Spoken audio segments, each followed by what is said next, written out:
Capítulo 5, parte 2: Funções cognitivas e socioemocionais, a educação que transforma a humanidade. Educar o eu com a gestão da emoção. Educar nossos instintos para que não se submetam à ditadura do fenômeno ação e reação, ou bateu, levou, e aprender a pensar sistematicamente antes de reagir em qualquer circunstância é uma excelente técnica de gestão emocional. Essa técnica promove nossa humanidade e minimiza nossa animalidade. Para ser efetiva, a TGE da capacidade de pensar antes de reagir, que acabamos de ver, tem de ser treinada diariamente. Todas as pessoas impulsivas e intensamente ansiosas têm um eu com níveis baixíssimos dessa técnica e por isso ferem quem mais amam, embora muitas se arrependam momentos depois. A inveja sabotadora controlou Caim de tal forma que ele não filtrava estímulos estressantes. Provavelmente tudo em seu irmão o incomodava. O jeito, as palavras, as atitudes dele detonavam em Caim o fenômeno do gatilho da memória que abria janelas killer que, por sua vez, geravam mais aversão por Abel, colocando Caim numa masmorra. Sempre que alguém tem aversão por uma pessoa, uma escola, uma empresa, ele está preso numa masmorra, ainda que tenha motivos reais para a rejeição. A aversão de Caim pelo irmão se avolumou e produziu o ódio. O ódio se expandiu e produziu a sede de vingança. A sede de vingança se desenvolveu e gerou o desejo de sabotagem. O desejo de sabotagem chegou às últimas consequências, o pensamento homicida. Quanto tempo demorou esse processo?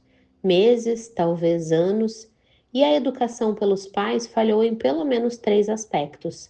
Eles não promoveram a cooperação, a generosidade e o afeto entre os irmãos. Os pais não os ensinaram a não reagir instintivamente, a se colocar no lugar um do outro e a pensar antes de reagir. E o mais grave, não perceberam a mudança de comportamento dos filhos, em destaque o fato de que um deles estava doente, se autodestruindo. De seu lado, não é possível inocentar Abel de todos os erros na relação com seu irmão. Em psicologia, não há ninguém 100% correto ou 100% errado. Ele também falhou em não perceber o conflito de Caim e o fato de que seu comportamento o perturbava. Falhou em não tentar abrandar a ira dele, errou em não abraçá-lo, apoiá-lo e dizer que o admirava. Simples palavras e pequenas atitudes podem evitar grandes desastres emocionais nas famílias, nas empresas ou escolas.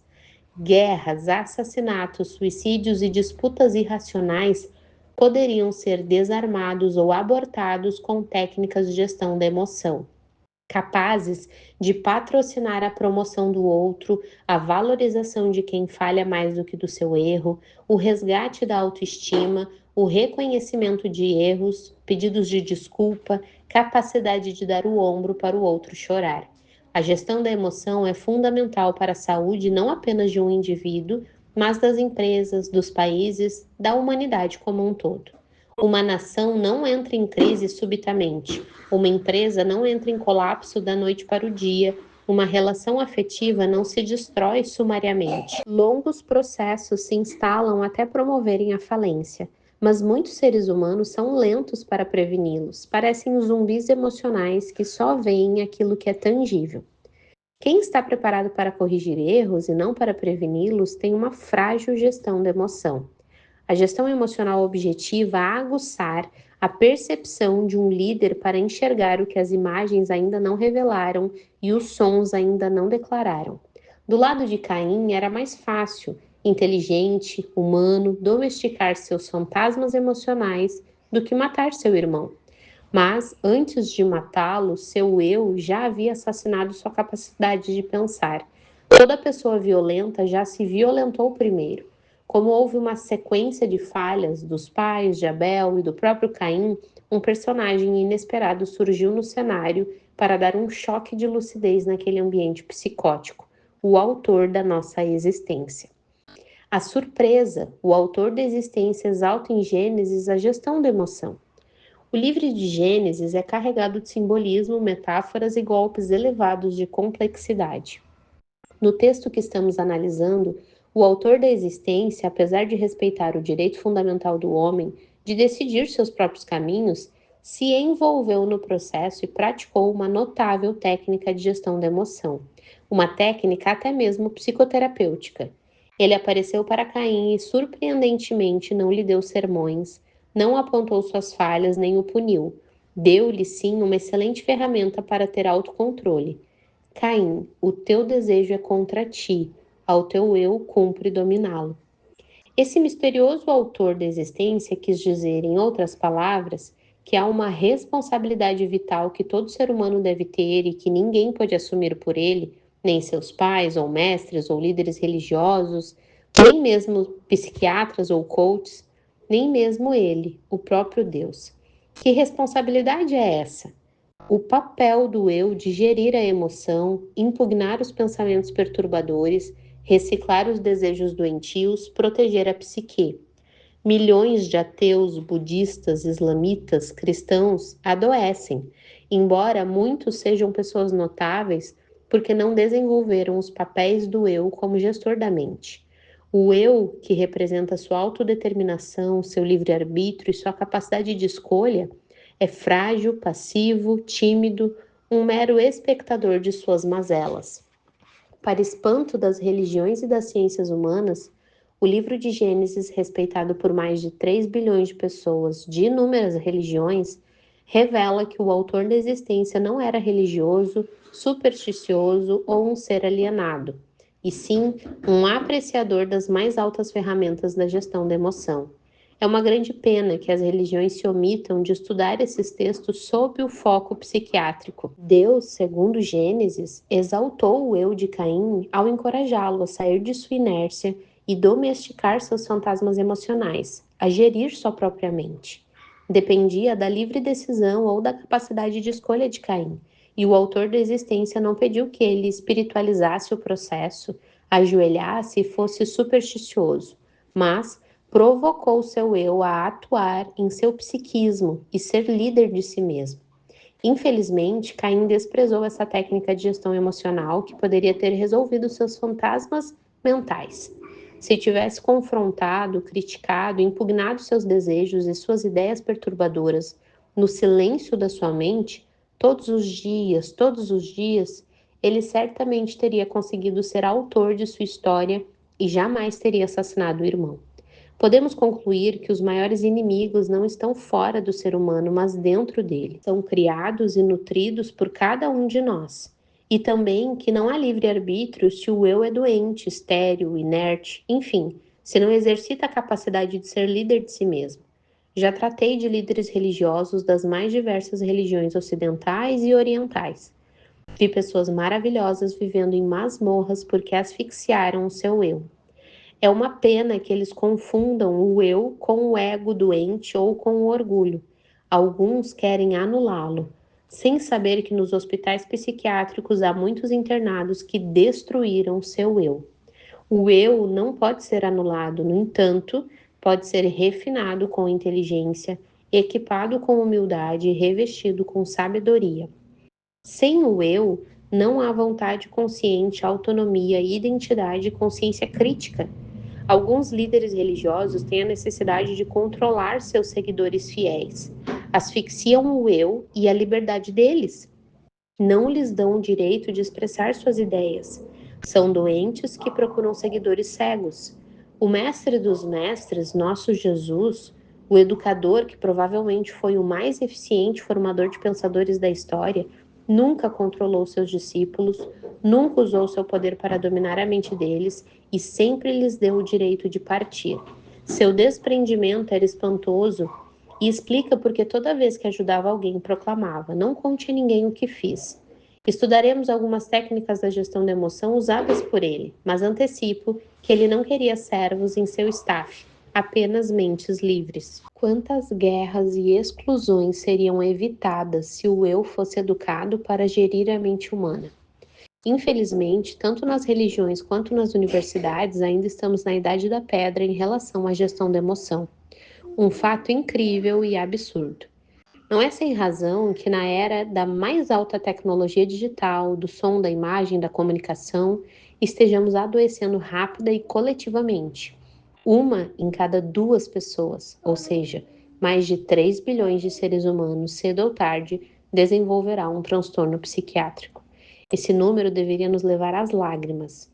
Costumamos esperar que as pessoas adoeçam para depois tratá-las, uma distorção dantesca, pois sabemos que uma minoria será diagnosticada e tratada e a minoria da minoria terá uma resolução para seu transtorno mental.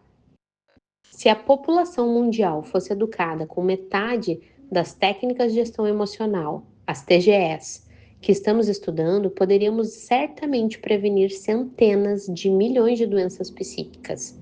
Mas, como o eu de crianças e adultos de todos os povos não se desenvolve de maneira atuante, dado que as sociedades são estruturadas e focadas na educação clássica, não se protege a emoção, não se gerenciam os pensamentos, não se reedita as memórias.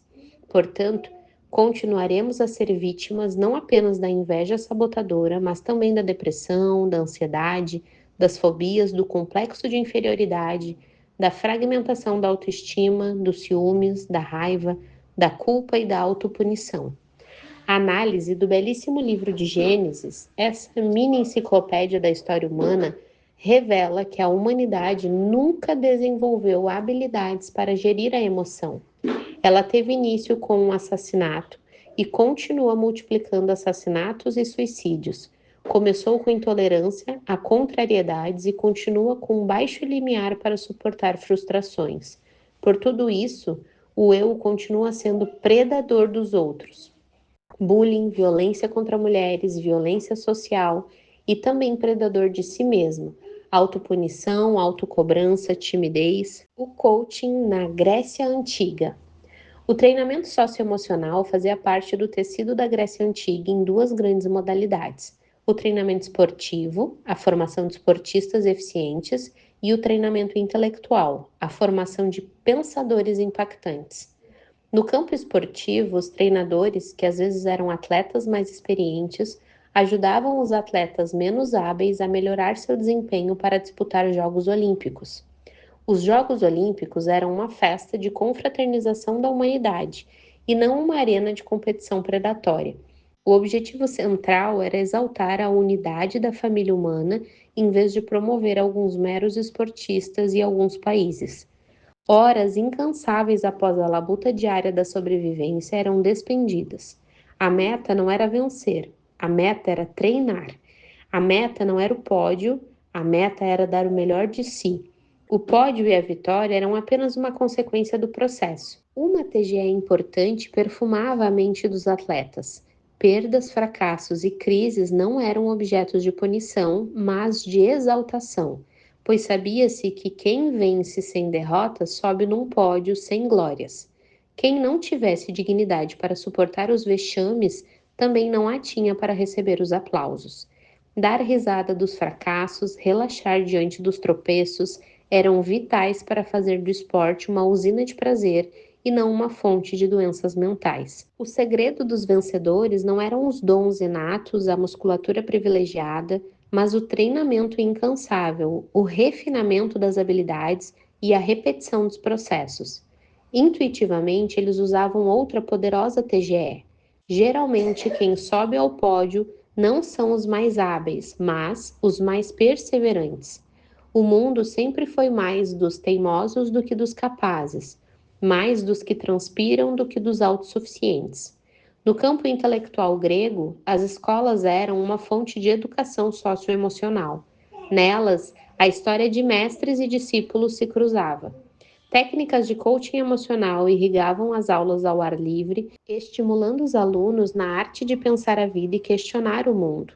Sócrates era um coach especialista na arte de perguntar. Era criticado por muitos porque questionava tudo e não explicava nada. Hoje sabemos que quem pergunta pouco chega aos lugares aos quais todo mundo chega. Quem pergunta muito se perturba muito, se perde em seus caminhos, mas tem a possibilidade de chegar aonde ninguém chegou. O maior risco para um universitário, mestre ou um doutor é se adaptar ao mundo das respostas. As respostas são o câncer de novas ideias. O método socrático é uma técnica de coaching emocional fundamental para libertar o imaginário e formar pensadores. Antes de os alunos de psicologia, por exemplo, terem contato com as teorias da personalidade de Freud, Jung, Kurt, Lewin, ou mesmo com a minha, a teoria da inteligência multifocal, eles deveriam ficar meses investigando, analisando, perguntando, produzindo sua própria teoria.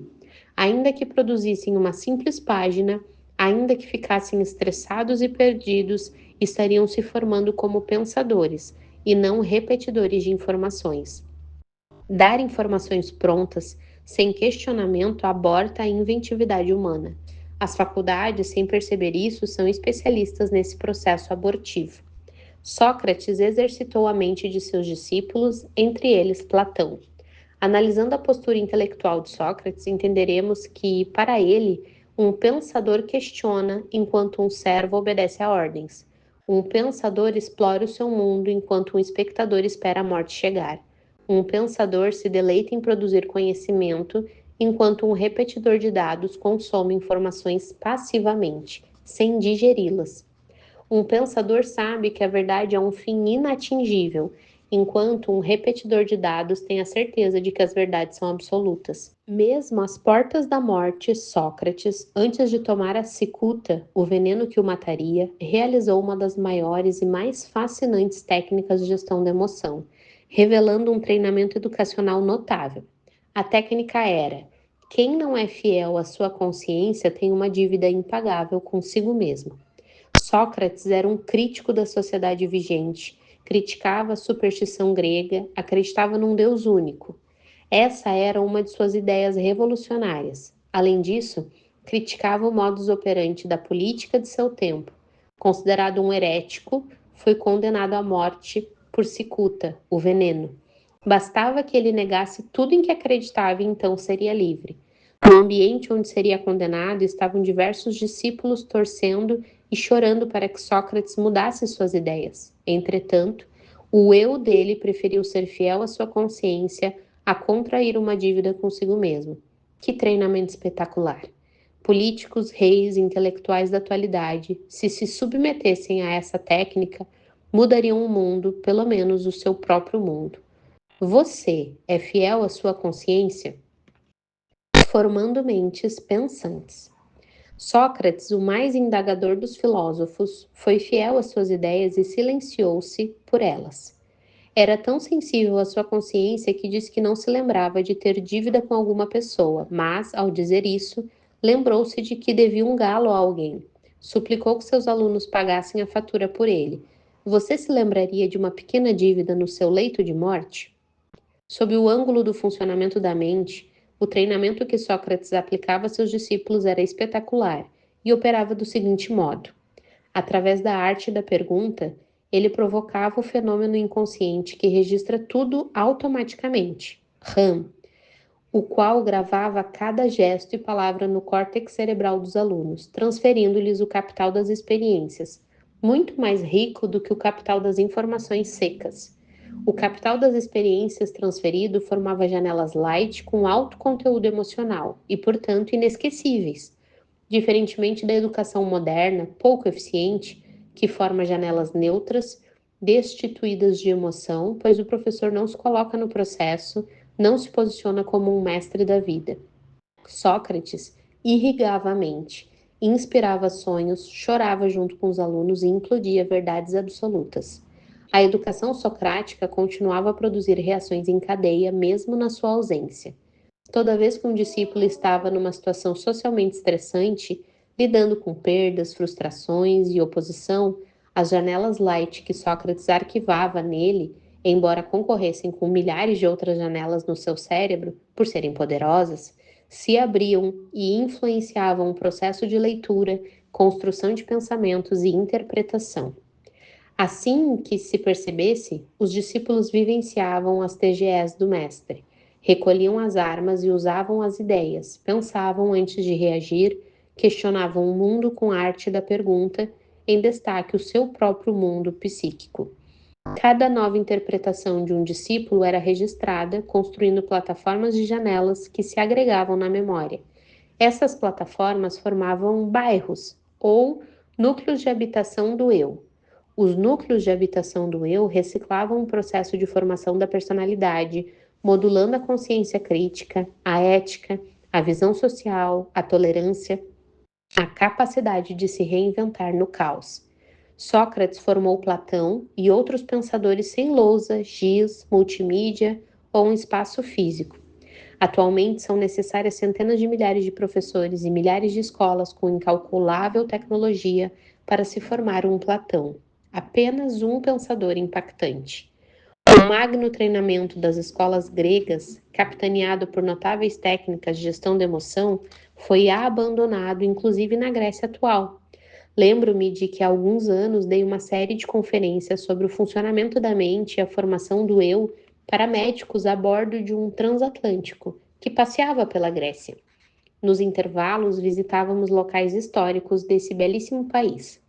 Durante nossas andanças, encontrei vários adolescentes e, curioso, perguntei a eles sobre Sócrates, Platão, Aristóteles, Xenófanes, Pitágoras, enfim, sobre os grandes pensadores da Grécia Antiga. Para meu espanto, a maioria dos jovens não os conhecia, e os poucos que disseram conhecer não sabiam falar nada sobre eles. Eram meros consumidores de informações.